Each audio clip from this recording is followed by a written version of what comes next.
familia, bienvenidos a otra presentación más de este seminario de profecía, Descubriendo el Apocalipsis, tu vida nunca será igual. Hoy tenemos un tema sumamente interesante, sumamente controversial, sumamente sabroso y sumamente profético. Vamos hoy, familia, a revelar quién es la bestia, quién es el anticristo de la profecía que estamos advertidos en el libro de Apocalipsis. Pero antes de empezar, vamos a orar. Padre Santo, te damos gracias por la bendición y el privilegio que nos concede de estar aquí a estudiar tu palabra y pedimos que tu Espíritu Santo nos pueda dirigir para que podamos deleitarnos y gozarnos en ver las cosas que tú quieres revelar. Padre, este tema es muy difícil, muy fuerte para muchas personas. Pedimos que tu Espíritu Santo nos dé la paz y la tranquilidad de saber que estamos comprendiendo y entendiendo tu voluntad mejor. Gracias por escucharnos y te lo pedimos en el nombre de Jesús. Amén. Muy bien, familia, hemos estado estudiando en Apocalipsis capítulo 14, versículo 6 en adelante, donde se nos advierte sobre Babilonia, sobre la bestia, sobre la marca de la bestia, la imagen de la bestia. Y familia, en esta presentación entonces vamos a revelar la primera de ellas, ¿verdad? Porque todo eso, familia, lo encontramos en la palabra de Dios. Todo eso Dios nos advierte y la razón es porque Dios quiere que estemos preparados, que no caigamos en este engaño final.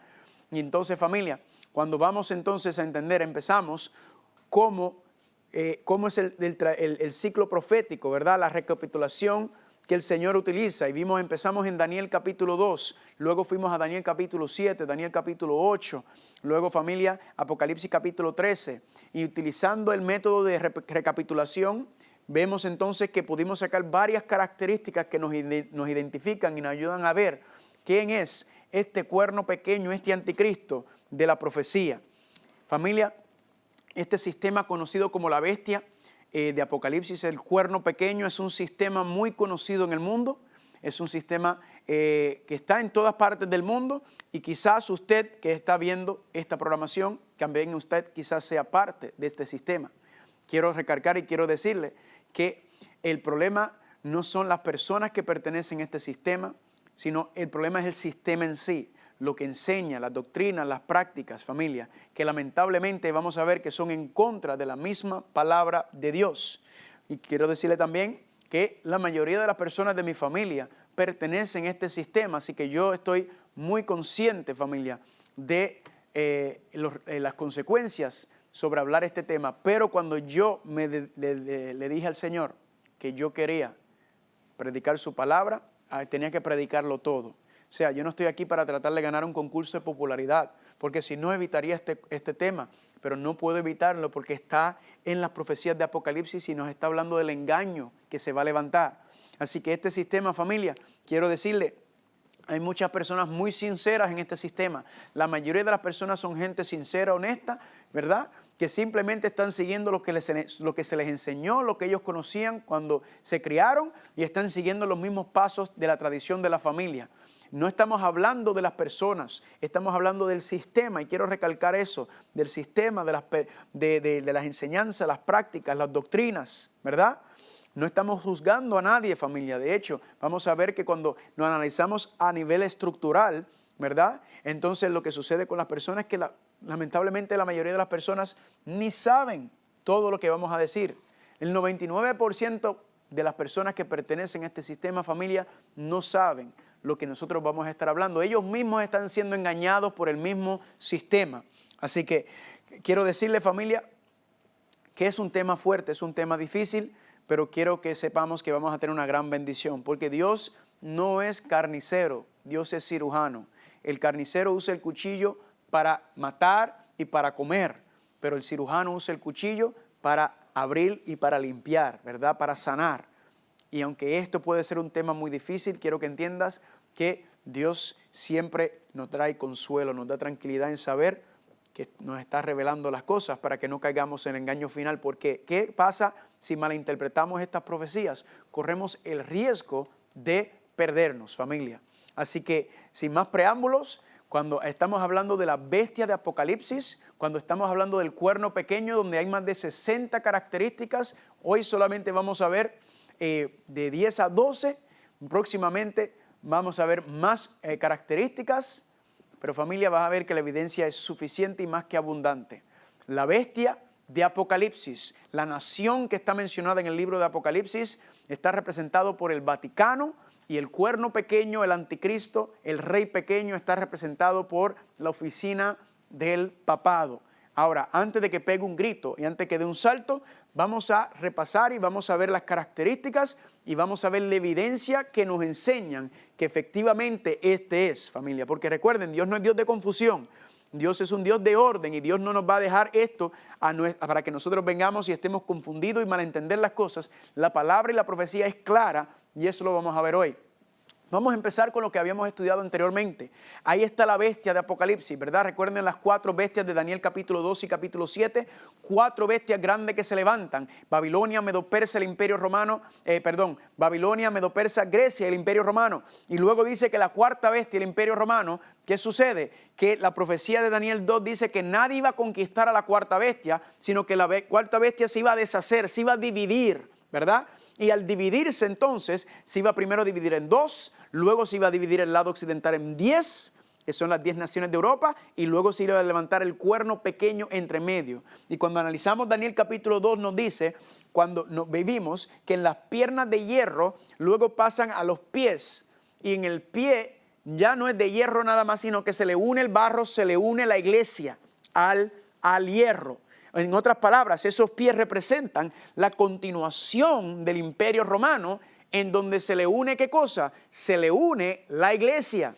Y eso, familia, es exactamente lo que encontramos en el sistema del Vaticano. Miren lo que dice el historiador Alexander Clarence Fick en su libro El surgimiento de la iglesia medieval. Dice él, la iglesia católica no es más que el mismo imperio romano bautizado. La misma capital del antiguo imperio romano se convirtió en la capital del imperio cristiano.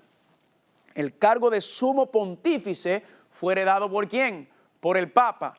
El obispo de Roma en el trono del César es ahora el hombre más poderoso del occidente. Familia, aquí nos confirma exactamente eso. Sumo pontífice, familia, no es el título, no es un título bíblico, sino fue el título que le entregó el emperador de Roma, le pasó al papado el sumo pontífice.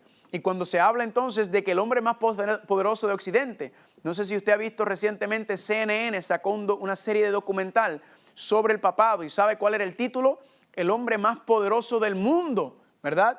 Muy interesante, familia, cómo entonces se está representando este poder, ¿verdad? Y entonces cuadra con la profecía. ¿Por qué? Porque surge o se levanta de la 4ª bestia. Es una continuación de ella y se levanta, dice, entre el mar, entre pueblos, muchedumbres, naciones y lenguas, que cuadra perfectamente con el Vaticano dentro del área de Europa, donde había muchos pueblos, naciones, tribus y lenguas.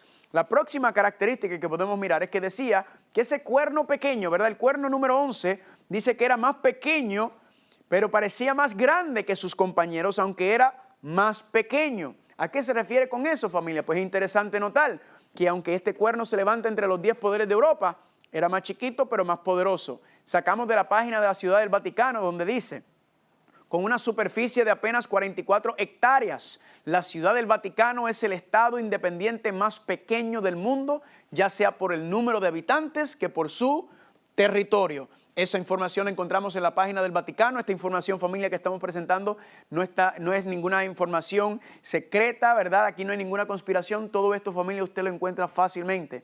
¿Por qué se le llama el cuerno pequeño? Porque es el más pequeño entre todos esos poderes de Europa, familia. Y efectivamente cae perfecto con eso.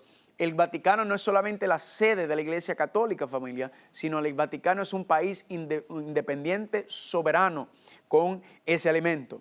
Luego nos dice la profecía también que el cuerno se levanta pequeño, decía Daniel capítulo 7, salía entre medio de los 10 cuernos, o sea, que el cuerno pequeño se levanta después de que los 10 cuernos se levantan. Ahora, ya habíamos hablado que la historia enseña que en el año 476 después de Cristo, cuando muere el último emperador de Roma, entonces cuando él muere, se deshace el imperio romano, el lado occidental, se levantan los 10 cuernos y luego se levanta el cuerno pequeño, lo que implica que el cuerno pequeño, el anticristo, se tiene que levantar ¿después de qué año? Después del 476, después de los 10 reinos que se levantan. Miren la cita de Historia de la Iglesia Cristiana, volumen 3, página 327, dice: el poder romano del Estado Iglesia se hizo supremo en el cristianismo en el año 538 Anno Domini, o sea, después de Cristo. Fue una carta del emperador romano Justiniano, conocido como el Códice de Justiniano, que ¿en qué año? En el 538 es que entonces se da. ¿Y qué pasó en el 538 con esta carta? Preparó y reconoció al obispo de Roma, el papado, como la cabeza de todas las iglesias. Le dio al Estado Iglesia de Roma el poder político civil como también el poder eclesiástico. Esta cita de este historiador, de este libro de historia, también confirma, familia, que se levanta. ¿Cuándo es que se levanta? ¿Cuándo es que obtiene el poder político el papado? Pues familia, ¿después de qué año? Después del año 538. ¿Qué ocurre? Pregunta, ¿esto ocurre después del 476? Cae perfectamente, cuadra exactamente con lo que estamos leyendo, con lo que estamos diciendo, familia. Y noten que dice ese libro de historia que ¿qué sucedió? Que fue Justiniano, el emperador, que entonces le entregó el poder político a el papado. En otras palabras, antes de eso era un poder religioso, pero ya no. Ahí entonces es cuando se le da ambos poderes a él. Quiero recalcar, si usted nota, yo no hablo de la Iglesia Católica, porque para mí la Iglesia Católica son la feligresía, los miembros que pertenecen. Cuando hablo, estoy hablando del papado y del Vaticano, de la estructura, de las enseñanzas y las prácticas. ¿Por qué? Porque la feligresía, los miembros de la Iglesia Católica, familia, 99.9% son gente honesta que simplemente quiere vivir de acuerdo a lo que ellos creen, que lamentablemente, como mencionamos, no saben que el mismo sistema los tiene engañados. La profecía sigue diciendo en Apocalipsis, vayan conmigo por favor para seguir confirmando esto. Apocalipsis capítulo 13 nos dice en el versículo 1 que Juan se paró sobre la arena del mar y vio subir del mar una bestia, ¿verdad? Que tenía 7 cabezas. Vamos a hablar un momento de las 7 cabezas. Si recuerdan, Apocalipsis capítulo 17, versículo 9 dice que esto es para la mente que tenga sabiduría. Las 7 cabezas son 7 montes sobre los cuales se sienta la mujer. Así que nos da una ubicación geográfica de 7 montes o 7 montañas de donde se levanta y se sienta. Cuando miramos en la cita de la Enciclopedia Católica, página 529, cuando habla de Roma, dice, es dentro de la ciudad de Roma, llamada la ciudad de los 7 montes, donde el área completo del Estado del Vaticano se encuentra confinado. Familia, increíble cómo la profecía nos habla de esos 7 montes, ¿verdad? Esos 7 cuernos, y es exactamente, familia, lo que nos está diciendo en la misma fuente. Noten que yo no estoy utilizando fuentes de otras religiones o de otras denominaciones. Yo estoy yendo directamente a sus citas para confirmar esto mismo, que se le llama Roma, la ciudad sobre los 7 montes. Ahora, si usted entra en una búsqueda en internet, usted puede entonces poner la ciudad de los 7 montes y le van a aparecer varias ciudades, ¿verdad? Pero ninguna tan famosa como Roma y ninguna que cuadra con todas las otras características que nosotros estamos estudiando aquí. ¿Cuántos dicen amén por eso? Gloria a Dios. Ahora, ¿qué más decía la profecía?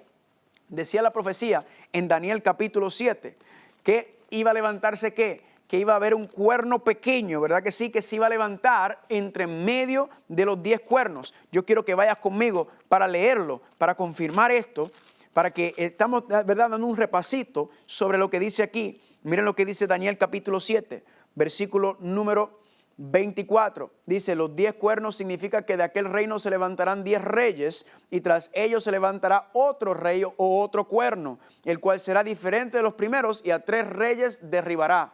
La profecía nos dice que el cuerno pequeño se iba a levantar entre medio de los 10 poderes de Europa y ¿qué iba a hacer? Iba a arrancar y destruir a 3 de esos 10 que surgen con la caída del lado occidental del Imperio Romano. Ahora todavía está en pie España, Inglaterra, Francia, Alemania, ¿verdad? Portugal, Suecia y estas naciones así. Pero familia, hay 3 de esas naciones que fueron eliminadas, erradicadas completamente. Miren esta cita del historiador Marvin Maxwell, el tomo 1, página 129.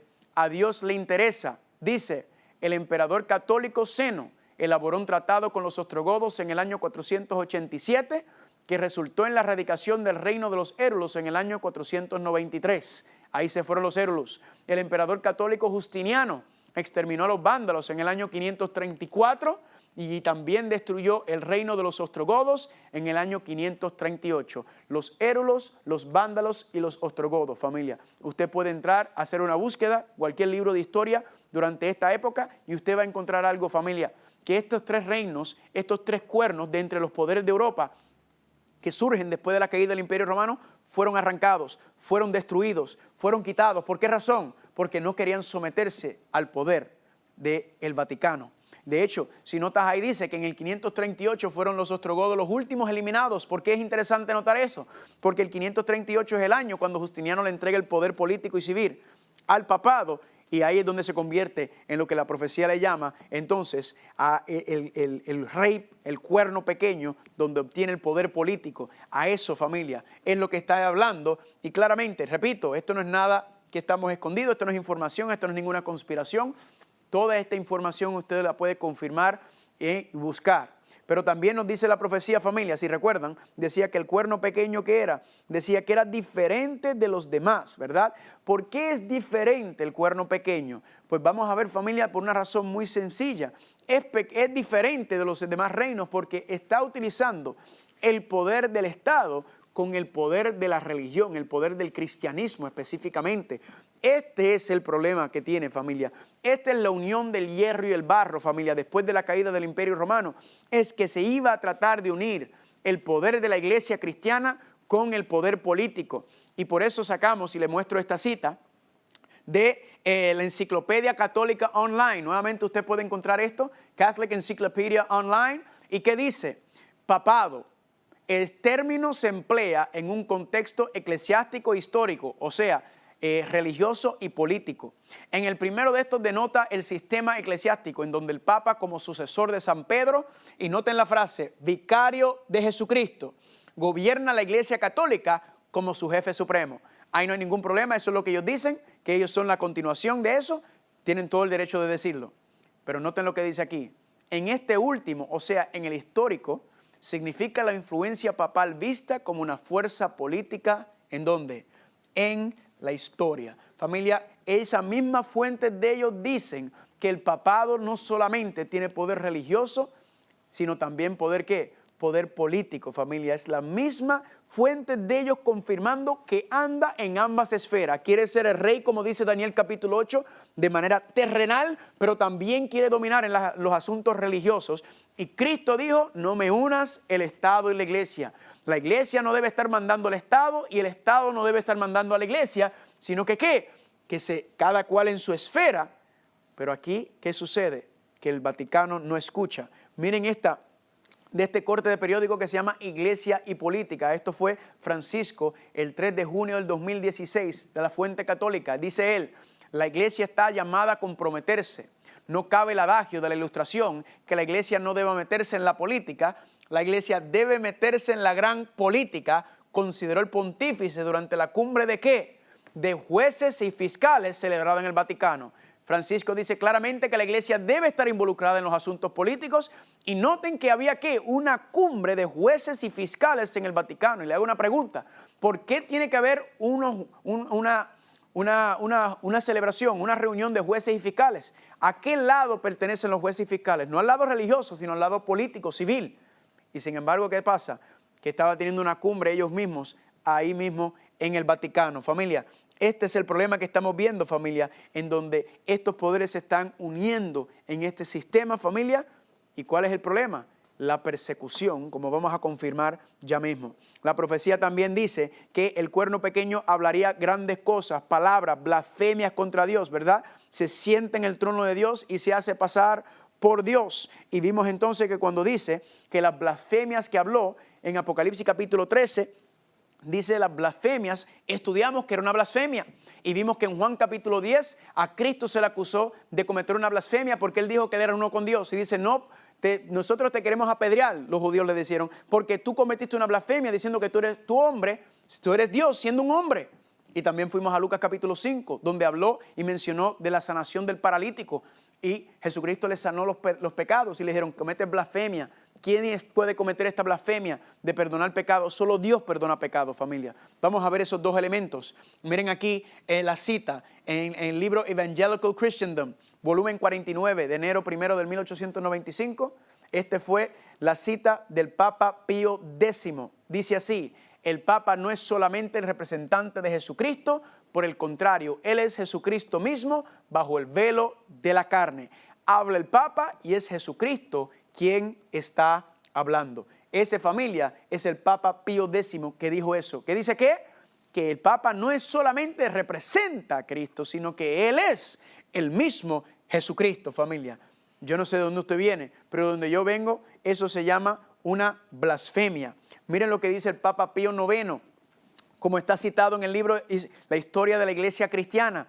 Él dice, yo soy el sucesor de los apóstoles, el vicario de Jesucristo. Yo soy el camino, la verdad y la vida.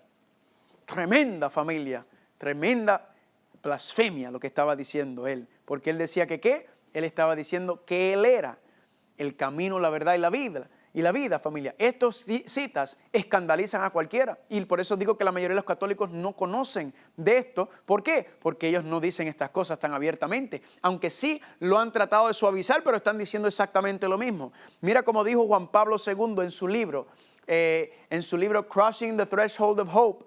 El Papa, el escándalo y el misterio. Este fue el libro de Papa Juan Pablo II. Dice así, frente al Papa debemos tomar una decisión.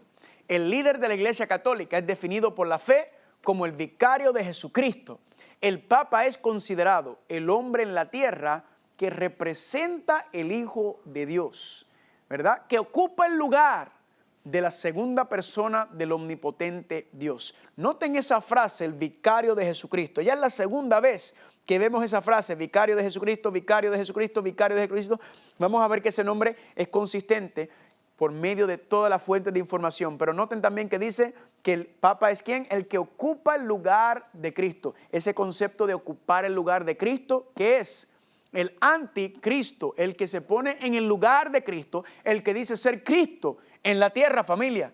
Ahora sobre el concepto del perdón de los pecados, ¿verdad? El que dice tener poder para perdonar pecados. Pues miren lo que dice el Papa Bonifacio VIII, dijo en su bula: por apremio de la fe estamos obligados a creer y mantener que hay una sola y santa Iglesia Católica, la misma apostólica, y nosotros firmemente la creemos y simplemente la confesamos. Y fuera de ella no hay salvación ni qué, ni remisión de pecados. Eso, familia, lamentablemente es una blasfemia, porque están diciendo que la salvación es por medio de la iglesia. La Biblia me dice a mí que mi salvación es por medio de Cristo Jesús, familia. Y noten que dicen esa cita, que dicen tener ¿para qué? Para perdonar pecados. Familia, yo solamente le estoy presentando algunas citas. Hay montañas y montañas de citas que confirman esto mismo que estamos hablando, familia. Recuerde, si desea tener todas esas citas, al final de cada presentación está el correo electrónico donde nos puede escribir y con mucho gusto le vamos a enviar todas las fuentes, toda la información para que usted lo tenga. Vamos entonces a otra característica más, porque ¿qué decía en Daniel capítulo 7, versículo 25? Decía, y hablará palabras contra el Altísimo, que son las blasfemias que acabamos de ver. Dice que los santos quebrantará más adelante y pensará en cambiar ¿qué cosa? Los tiempos y la ley de Dios. Dice que el cuerno pequeño iba a tratar de cambiar la santa ley de Dios. Y en ese contexto, familia, por eso se le llama el hombre de pecado. Se le llama también el hombre de iniquidad. Cuando usted estudia la palabra iniquidad en griego, la palabra iniquidad es la palabra anomia. La palabra anomia es una palabra compuesta, anomia. Nomia significa ley, en contra de la ley, pisotea la ley. Por eso se le llama el hombre de iniquidad, porque ¿qué hace? Pisotea la ley de Dios, viola la ley de Dios porque la quiere cambiar. Ahora, cuando usted estudia los 10 mandamientos, si usted tiene una Biblia católica, usted va a encontrar que los 10 mandamientos son igualitos como aparecen en la palabra de Dios. No hay ningún cambio, verdaderamente. Sin embargo, la Biblia, ellos no creen que es la fuente, es la fundación de la creencia, sino que es que la tradición. Mira lo que dice en la cita de Adrián Namplón sobre la doctrina definida por el Concilio de Trento, en la página 157. Dicen ellos, la tradición, no las escrituras, es la roca sobre la cual la iglesia de Jesucristo está fundada. Según el Concilio de Trento, ellos creen que ¿qué? Que la iglesia está fundada no sobre las escrituras, sino sobre la tradición. ¿Cuál es el problema? Que si usted estudia la tradición católica se va a darle cuenta de varias cosas. Uno, que se contradice. Un papa dice una cosa, otro papa dice otra cosa y sigue cambiando y las enseñanzas y todo esto cambian. Y otro problema, familia, es que la tradición, como habíamos mencionado, no es mala en sí. El problema es cuando la tradición conflige o contradice la palabra de Dios. Ahora, ¿por qué le digo esto? Porque si yo fui criado católico y cuando yo fui chiquito, a mí me llevaron, antes de hacer la primera comunión, que es como quien dice la introducción, ¿verdad? Después del bautismo, la aspersión por agua, sino que uno te llevan a hacer el catecismo católico. Ahora, el catecismo católico es la enseñanza oficial de la Iglesia Católica. El catecismo es la enseñanza oficial de las doctrinas. Recuerden que eso va por encima de la palabra de Dios según sus propios documentos y según sus propios concilios. Ahora, si tú vas a un catecismo católico, usted va a encontrar que ahí es donde está el problema con la ley. En los 10 mandamientos en la Biblia, en el texto de la Biblia, no hay ningún problema, ¿verdad? Ahora, hay Biblias a veces que tienen abajo explicaciones, letras más pequeñas que tratan de explicar lo que está en el texto. Lo que le voy a decir es que aunque a veces pueden ser muy útiles esa información, no son inspirados, no son parte del texto bíblico. Cuando usted va entonces al Catecismo Católico, usted busca la lista de los 10 mandamientos y usted encontrará algo muy interesante. Puede buscarlo en internet, pon los 10 mandamientos según el Catecismo Católico y le van a aparecer los 10 mandamientos. Ahora, yo quiero hacer una comparación con los 10 mandamientos del Catecismo Católico, que es la enseñanza oficial, con los 10 mandamientos como aparecen en Éxodo capítulo 20. Vayan conmigo por favor a Éxodo capítulo 20. En Éxodo capítulo 20 aparecen los 10 mandamientos, ¿verdad? Enlistados en 2 lugares, Éxodo 20 y Deuteronomio capítulo 5, aunque aparecen desde Génesis hasta Apocalipsis, en todos lugares está referido. Y miren lo que dice, familia. Según el Catecismo Católico, el primer mandamiento es: amarás a Dios sobre todas las cosas. Primer mandamiento según la palabra de Dios: yo soy el Señor tu Dios que te saqué de la tierra de Egipto, de casa de servidumbre. No tendrás dioses ajenos delante de mí. Así que vamos a dejarle esa pasar. Segundo mandamiento según la palabra de Dios: no te harás imagen ni ninguna semejanza de lo que está arriba en el cielo, ni abajo en la tierra, ni en las aguas debajo de la tierra. No te inclinarás a ellas ni las honrarás. Familia, el segundo mandamiento según el Catecismo Católico dice: no tomarás el nombre de Dios en vano. ¿Qué fue lo que pasó con el segundo mandamiento según la palabra de Dios? Lo eliminaron completamente. ¿Por qué razón?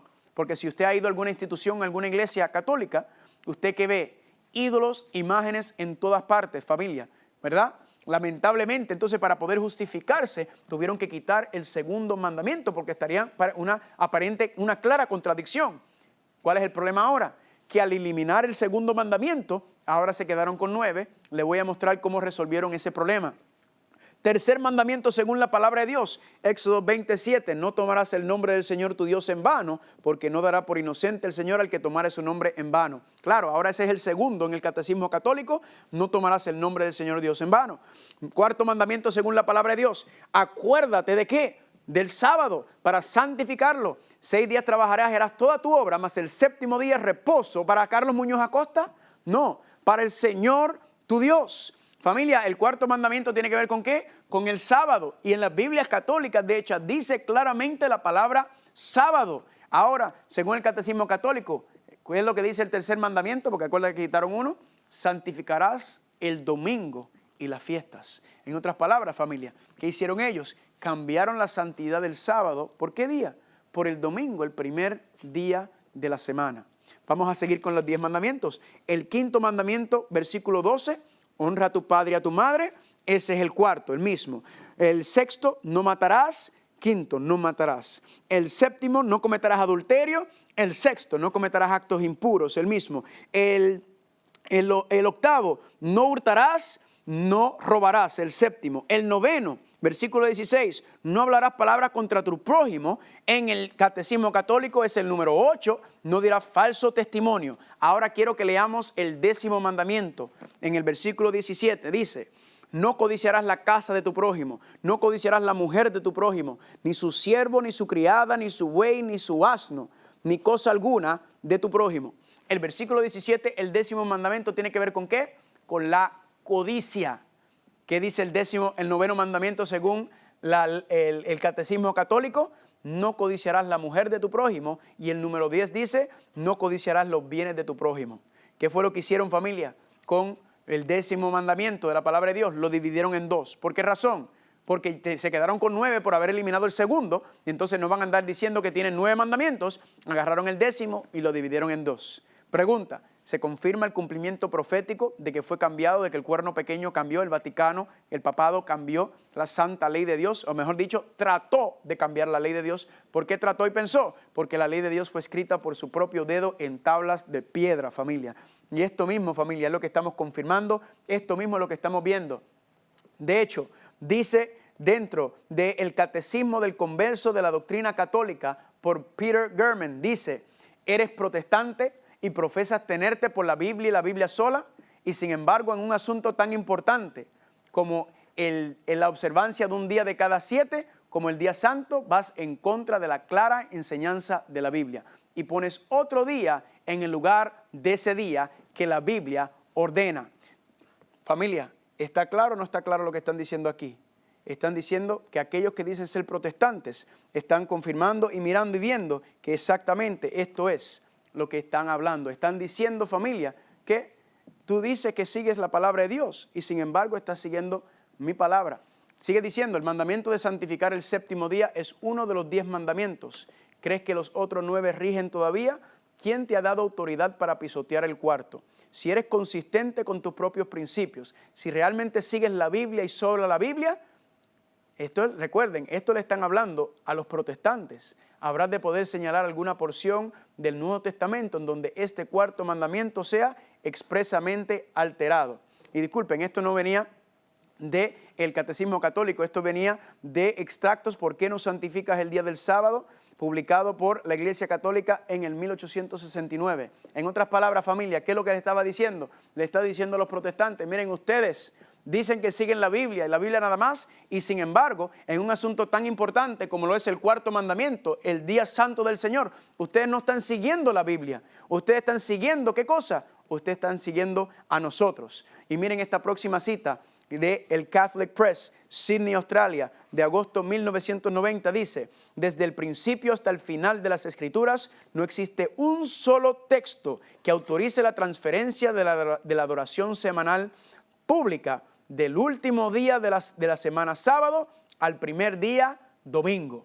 Ellos están reconociendo claramente, familia, que no hay ninguna evidencia bíblica que enseña que la adoración, que la santidad, el día de reposo debe cambiarse del séptimo día al primer día. Sigue la cita, el domingo es una institución católica y la demanda para su observancia solo puede defenderse basándose en principios católicos. Familia, podemos pasarnos todo el día con citas y citas y citas. ¿Qué es lo que están diciendo? Ellos reconocen claramente, familia, ellos están diciendo claramente y abiertamente que el cambio del séptimo día, de la santidad del día de reposo, del sábado al domingo, no es bíblico. Ellos mismos lo dicen. Y ellos entonces le señalan a los protestantes, que digo, a los cristianos, porque vamos a ver que la protesta parece que ha terminado. Ellos le señalan a los cristianos y le dicen, ustedes dicen que siguen la Biblia, pero en esto ustedes no están siguiendo a nosotros, porque el guardar el domingo como el día del Señor no es una ley bíblica, es una ley católica. Viene de la Iglesia Católica, fue que se inventó esto, familia. Pregunta, ¿confirma esto el asunto de que el cuerno pequeño iba a tratar de cambiar los tiempos y la ley de Dios? Perfectamente, familia. Esto es lo que enseñan, algo contrario a la palabra de Dios. Por eso tienen que decir que la tradición va por encima de la Biblia. Porque la Biblia es bien claro que dice cuál es el cuarto mandamiento, familia. Y esto es solamente, familia, destellos, pequeñas pruebas sobre lo que estamos diciendo. Si regresamos otra vez a la profecía y si regresamos a Daniel capítulo 9, miren lo que dice Daniel capítulo 7. Dice claramente en el versículo número 21, y veía yo que este cuerno, ¿qué hacía?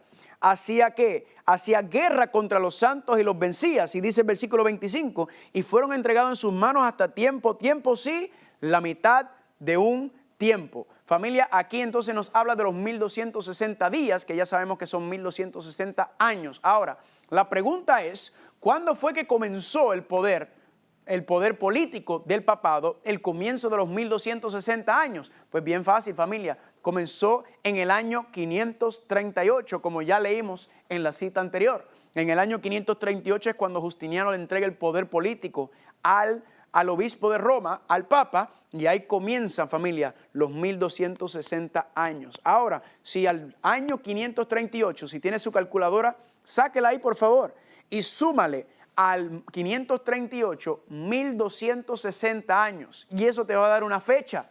¿Qué fecha es? El 1799. Antes de hablar del 1798, primero encontramos la fecha de inicio, el momento en que se convierte en el poder político, en donde ahora en Europa domina. Pregunta, ¿qué fue lo que pasó desde el 538 hasta el 1798, lo que se conoce como el periodo político del cuerno pequeño, familia? ¿Qué fue lo que ocurrió? ¿Verdad? También le llaman la edad medieval, la edad oscura, perdón. The Dark Ages. ¿Qué fue lo que pasó durante ese tiempo, familia? La Inquisición, las cruzadas. Si usted conoce su historia, familia, la Inquisición, ¿qué es? La Inquisición es un sistema de tribunales que levantó el Vaticano, no con la intención de hacer un juicio, sino con la intención de condenar a los que ellos llamaban o consideraban herejes. Nuevamente, esto no es nada nuevo. Usted puede hacer una búsqueda en el internet, en YouTube, y ponga la Inquisición en Europa, ponga la Inquisición en Francia, la Inquisición en España, familia, y toda esta información le va a salir claramente. ¿Qué fue lo que ocurrió durante el 538 al 1798? Sencillo, el que no quería someterse a la autoridad del Vaticano, el que no quería obedecer, el que no quería seguir lo que la iglesia estaba diciendo, imponiendo por medio del Estado, recuerden, ¿qué ocurría? Te llevaban a la Inquisición. Y noten que no te llevaban a la Inquisición para hacerte un juicio. Tú llegabas a la Inquisición y ya tú estabas condenado como hereje por no haber seguido. A ti lo que te llevaban a la Inquisición era para que te retractaras de lo que estabas haciendo o de lo que estabas diciendo. Si te retractabas, simplemente te ponían te encarcelaban por el resto de tu vida, pero si no te retractabas, ¿sabes lo que hacían? Te torturaban, familia, de las peores maneras posibles. Y cuando te torturaban, si aún después de torturarte, si no te mataba la tortura, entonces, ¿qué hacían? Los quemaban vivos, familia. Familias enteras fueron quemadas vivas. ¿Por qué? Simplemente porque no quisieron someterse a la autoridad del Vaticano en este periodo de tiempo en Europa y en sus colonias. Dice también, miren esta cita de la historia de la Inquisición en España de Iván Antonio Llorente. Dice, en España solamente 31.912 personas fueron quemadas vivas. Quiero que noten la exactitud del conteo, 31.912 personas. ¿Por qué tan exacto, familia? Porque todo esto está registrado en los libros de estas naciones, de los poderes de Europa. Ellos saben exactamente, familia, qué fue lo que pasó. Ahora, ¿qué dice la iglesia? La iglesia dice, mire, nosotros nunca asesinamos a nadie, nunca hicimos nada y técnicamente están correctos. Ellos no lo asesinaban, ellos no llegaban a cabo la sentencia, sino que ¿qué hacían? Ellos venían y los juiciaban en la Inquisición y luego que lo enjuiciaban, ¿qué hacían? Lo entregaban al Estado para que el Estado llevara a cabo la ejecución, la sentencia. ¿Están conmigo? Y por eso ellos dicen, nosotros no hicimos nada. Sí, se lavaron las manos, pero lo enjuiciaron y ellos mandaban a los poderes políticos de esos tiempos. Ahora, ¿no fue lo mismo que pasó durante el tiempo de Jesucristo? Claro. ¿Quién los enjuició? Los judíos, el pueblo de Dios. El pueblo, la iglesia lo enjuició y ¿qué hicieron? No podían matarlo, se lo pasaron al Estado para que el Estado llevara a cabo la sentencia. Esto fue lo que pasó durante los 1260 años, familia, y por eso dice el historiador W.E.H. Leckley en su libro Historia del surgimiento y la influencia del espíritu del racionalismo en Europa, dice él, la Iglesia de Roma ha derramado más sangre inocente que cualquier otra institución que jamás haya existido en la historia de la humanidad. Familia, esto no es nada escondido, esto no es nada que se está tratando de tapar, esto está claramente detallado en la historia. Ahora, ¿qué dice la profecía?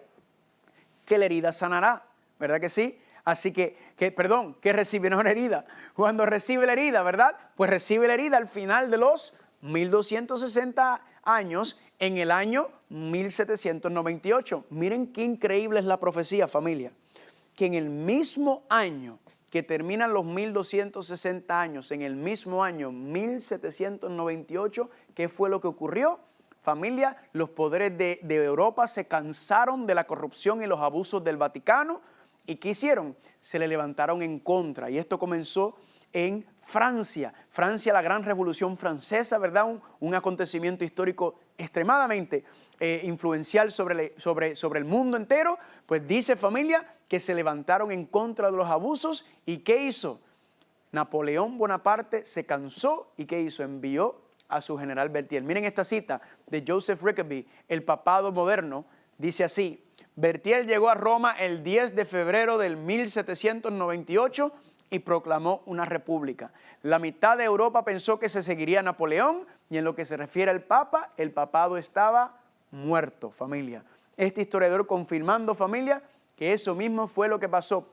Ahí murió, claro. ¿En qué se refiere a que el papado estaba muerto? En que perdió su poder político. Los poderes de Europa, los poderes políticos dijeron ya no más, no vamos a seguir siendo monigotes, se levantaron en contra. El problema en Francia fue que se fueron al otro extremo, al ateísmo. Pero así comenzó y se desencadenó, familia, cómo fue perdiendo su poder político en Europa. Pero ¿qué dice la profecía? Esa es la herida, ¿verdad? Cuando pierde el poder político en el 1798 comenzó entonces esa herida. Pero familia, dice la profecía que la herida será ¿qué? La herida será sanada. Y cuando vamos entonces, familia, ¿cuándo fue que se sanó la herida?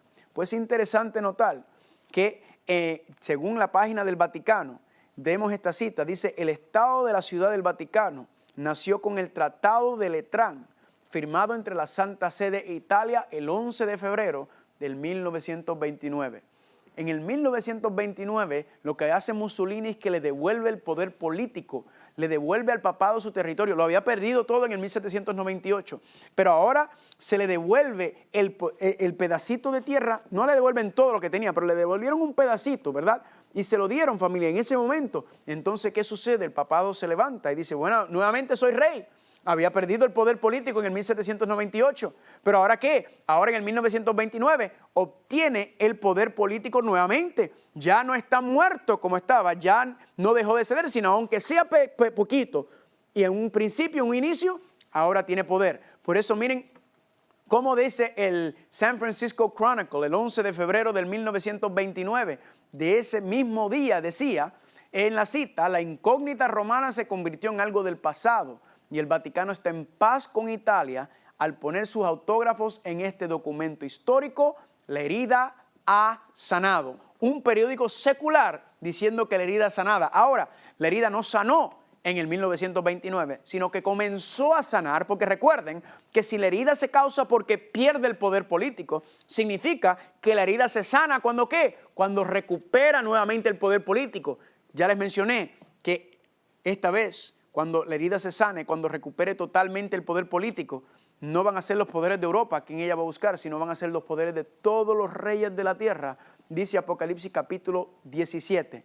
Pero familia, aquí estamos viendo, familia, el cumplimiento histórico de que ¿qué? Comenzó la herida a sanar ¿en qué año? En el año 1929. Familia, estamos a punto de nada. Vamos a ver más adelante de que esto mismo vuelva a ocurrir. Recuerden que decía también en Daniel capítulo 8 que el cuerno pequeño estaba pisoteando ¿qué cosa? Pisoteando el santuario. Recuerden que Apocalipsis capítulo 13 decía en el versículo número 6 que el cuerno pequeño ¿qué iba a hacer? Que iba a blasfemar de su nombre y de su tabernáculo. La bestia y el cuerno iban a atacar el santuario, el plan de salvación. Entonces cuando miramos, familia, los muebles del santuario, vemos que claramente han sido pisoteados. No da tiempo, podemos tener un tema completo de cómo cada mueble ha sido pisoteado. Pero empezamos con la cruz del Calvario, el altar de sacrificio. ¿Cómo fue que pisoteado ahí, familia? Pues bien sencillo. Ahí entonces, ¿qué dice? Ya vimos las citas, dicen que es Cristo. Dice que tiene poder para perdonar pecados, ¿verdad? Se pone en el lugar de Cristo. Cosas como la transubstanciación, que en la Iglesia Católica es el rito cuando se dice que supuestamente se convierte el pan y el vino en la carne literal y en la sangre literal de Cristo Jesús. Eso es la transubstanciación, familia. Eso, familia, no es literal, familia. Están sacrificando a Cristo nuevamente, ¿verdad? La Biblia dice un solo sacrificio cubrió todos los pecados, pero ellos dicen que literalmente eso ocurre cada misa en cada parte del mundo. Las indulgencias, ¿verdad? El pagar por el perdón de los pecados, familia. Lo que le sacó de quicio a Martín Lutero, familia.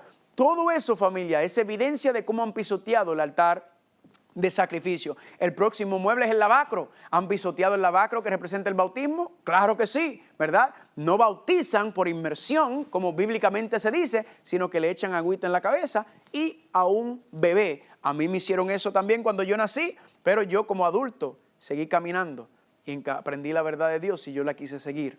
Próximo mueble, cuando entras al lugar santo, tienes los panes de la proposición, que es la palabra de Dios. Pregunta, ya vimos donde el Concilio de Trenton declaró que la tradición católica va por encima de la palabra de Dios. Vemos cómo han tratado de cambiar la santa ley de Dios y de hecho, en el año 1536, el señor William Tyndale, si no ha escuchado sobre este señor, ¿verdad? Él fue quemado vivo en Inglaterra por la Inquisición.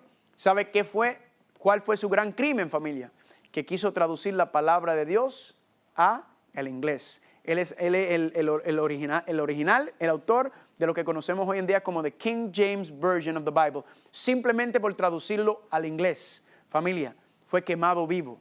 Pero, gloria a Dios, que la palabra de Dios ha sobrevivido y está en nuestros pies, en nuestras manos, porque el Señor quiere. Y nos guía en nuestros pies, porque lámparas a nuestros pies y lumbrera en nuestro camino. Amén.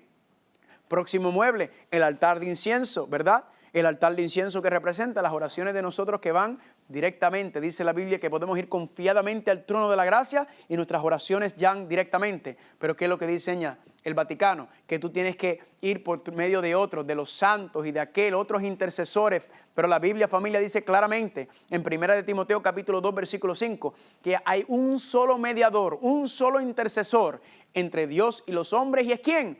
Cristo Jesús. Cuando miramos el servicio en el santuario, el único que podía entrar en la presencia de Dios era el sumo sacerdote, familia. Era el único que podía entrar, familia. Ningún ser humano puede interceder por nosotros, familia. Ningún ser humano, ni muerto ni vivo, familia. Solamente Cristo es el que puede interceder por nosotros. El tercer mueble que está en el lugar santo es el candelero, representando ¿qué? La santificación, ¿verdad? La transformación, la testificación, el testimonio del cambio que Dios ha hecho en tu vida. La iglesia lamentablemente enseña, el Vaticano enseña que esa santificación viene por medio de la obediencia a la iglesia y a los sacramentos. Y el último mueble, que es ¿cuál? El arca del pacto. ¿Qué representa el arca del pacto, familia? El trono de Dios. ¿Qué está dentro del arca? Los 10 mandamientos, familia. Pregunta, ¿han sido pisoteados? ¿El arca del pacto ha sido pisoteado? Sí. Porque usted ve muchas imágenes del Vaticano. Si usted hace una búsqueda y pone el trono del Papa, usted va a ver una imagen de un trono blanco. Y cuando usted ve la imagen a mano derecha y a mano izquierda, adivinen qué hay. 2 ángeles. Ellos saben exactamente lo que están haciendo, familia. Porque ellos están diciendo que el Papa es el que se sienta entre medio de ¿qué? Entre medio de los 2 ángeles. Eso es lo que está representado en el arca del pacto, el trono de Dios, familia, en todo su apogeo. Así es como la profecía dice que ha sido ¿qué? Pisoteado, familia. Así es como todo esto se ha ido desglosando, familia. Y quiero decirle, familia, que esto no es fácil decirlo. Pero es que no hay otra manera de mirar las cosas que están pasando en el pasado, en el presente y todavía más aún en el futuro, familia. Solamente estamos pasando por encima, familia, y cada una de estas características claramente, abundantemente, contundentemente señalan hacia el mismo sistema. Pero, si recuerden, ¿qué decía Apocalipsis capítulo 13? Que decía que ninguno pudiese comprar ni vender sino el que tuviera, ¿qué cosa? La marca o el nombre de la bestia o el número de su nombre. Aquí hay sabiduría, el que tiene entendimiento cuenta el número de la bestia, pues es número de hombre y su número es 666. Dice que el nombre, y recuerdan, el nombre es un nombre blasfemo. ¿Tiene qué? Tiene un número de hombre y ese número es 666. Mira cómo escribió Juan Pablo II en Crossing the Threshold of Hope. Dice, no tengas miedo cuando la gente me llama el vicario de Cristo, cuando ellos me dicen Santo Padre o su santidad, o usan títulos similares a esto que parecen hostiles al Evangelio. Familia, vicario de Cristo nuevamente, Santo Padre, su santidad, esos títulos no parecen hostiles al Evangelio. Esos títulos son hostiles al Evangelio, familia. ¿Por qué? Porque está diciendo, me puedes llamar vicario de Cristo, que vamos a verlo ahora, porque ese es el título oficial del papado. Santo Padre o su santidad, esos nombres le pertenecen a Dios, familia. Y por eso Cristo mismo dijo en Mateo capítulo 23, versículo 9, no llames a vuestro Padre nadie en la tierra, porque uno es nuestro Padre, el que está en los cielos. Y no está hablando de Padre biológico, está hablando de Padre de la fuente de toda autoridad religiosa, de nuestro Creador, de nuestro Señor, de nuestro Dios. Dice, no llames a nadie Padre en la tierra. Pero lamentablemente dice que no tiene nada de malo que me llames Padre Nuestro. Directamente contradiciendo la palabra de Dios, directamente contradiciendo lo que Cristo mismo nos enseñó. Ahora, ya vimos esa frase vicario de Cristo, vicario de Jesucristo, utilizado en muchas citas y aparece muchísimas veces. Esa frase, ese nombre vicario de Cristo, es vicario filii Dei en latín. Significa que Papa, el obispo, es el vicario de Jesucristo, o ahí está, el que está en el lugar, el que toma su lugar, el que ocupa su lugar, el que está en su trono. Aquí es la frase, familia, el vicario de Cristo, el vicario de Dios. Significa entonces en ese concepto el anticristo nuevamente. Ahora, vamos a tomar ese nombre y vamos a mirarlo a la luz de los números romanos. ¿Por qué? Porque ese es un sistema romano, el título es un título en latín, y si entonces tomamos los nombres, porque dice que el nombre, la bestia tiene un nombre, y el nombre tiene un número, y el número es 666. Vamos a comenzar con vicario. Vicarios, ¿verdad? La V5, la I1, la C100, la A no tiene valor, la R no tiene valor, la I1, la O no tiene valor, la U5 y la S no tiene valor. Cuando sumas 5 más 1 más 5 más 1 son 6, son 12 más 100 son 112. Ahora vamos a Fili, que es hijo, ¿verdad? Fili significa hijo y ocurre lo mismo. La F no tiene valor, la I1, la L50, la I1, I1, 50 más 3, 53, vicario del hijo, ¿verdad? Vicario filii. Y ahora vamos a la última palabra de la frase, que es Dei o Dios en latín. De vale 500, la E no tiene valor y la I tiene un valor. 500 más 1 es ¿cuánto? 501. Ahora vamos a sumar vicarios filii Dei, que son los tres nombres como aparecen, y usted notará algo interesante. Vicario 112, filii 53, Dei 501, 2 más 3 más 1, 6, 1 más 5, 6, y 1 más 5, 6. Familia, que el número es 666, por eso decía la profecía, que el nombre, la bestia tiene un nombre, y el nombre de la bestia tiene un número, y el número es 666. Pregunta, ¿puede ser esto casualidad? Pues familia, quizás si fuera esta la única característica, usted me podría decir que es una actualidad y podemos torcer esos números como nosotros quisiéramos. Pero cuando tú miras todo el panorama profético, cuando tú miras todo lo que está presentando la palabra de Dios, usted no puede quedarse más que maravillado con las cosas que nos están enseñando la palabra de Dios. Y mucha gente me dice, pero usted es un atrevido. ¿Qué atrevido usted lo que está enseñando? ¿Cómo usted se atreve a hablar así? Repito y le recalco, yo no estoy hablando de las personas, de la feligresía, ¿verdad que sí? Yo no estoy hablando sino estoy hablando del sistema, de la institución, de lo que enseña y las leyes. Pero le voy a decir algo más. ¿Será que esto es nuevo, lo que estamos diciendo? ¿Será que nos hemos sacado esto inventado? Pues familia, lamentablemente esto no es nuevo, familia. ¿A qué me refiero?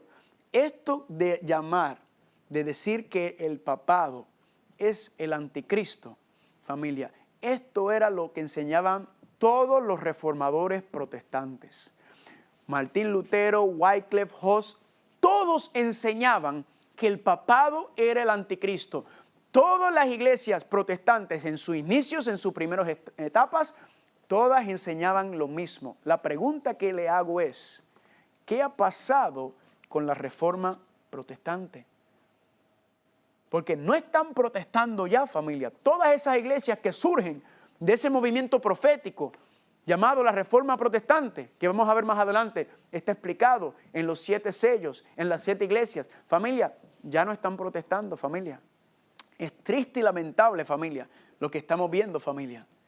Esto es el panorama profético que nos está diciendo, familia. Y la profecía dice que muy pronto la herida sanará.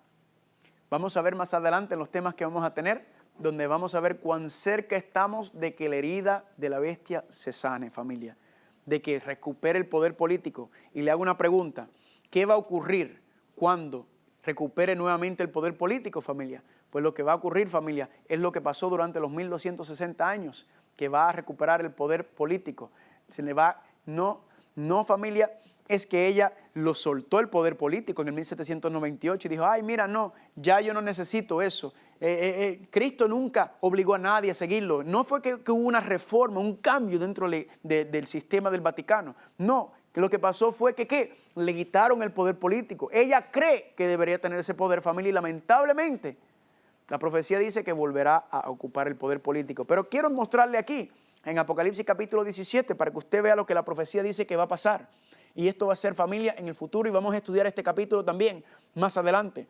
Dice Apocalipsis capítulo 17, versículo número 12. Y los 10 cuernos que has visto son 10 reyes, que aún no han recibido reino, pero por una hora recibirán autoridad como reyes juntamente con la bestia. Y miren el versículo 13. Estos tienen un mismo propósito y entregarán su poder y su autoridad a la bestia.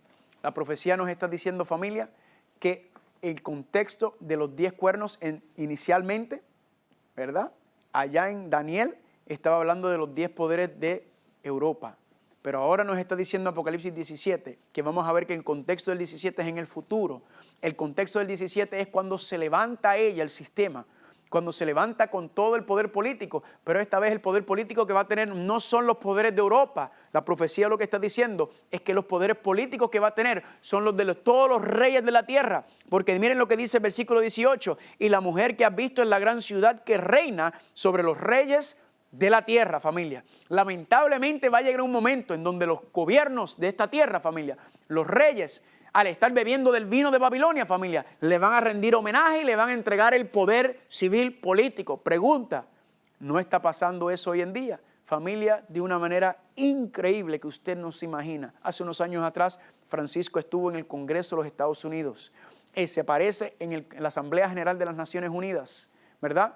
No va ahí como la cabeza de la Iglesia Católica.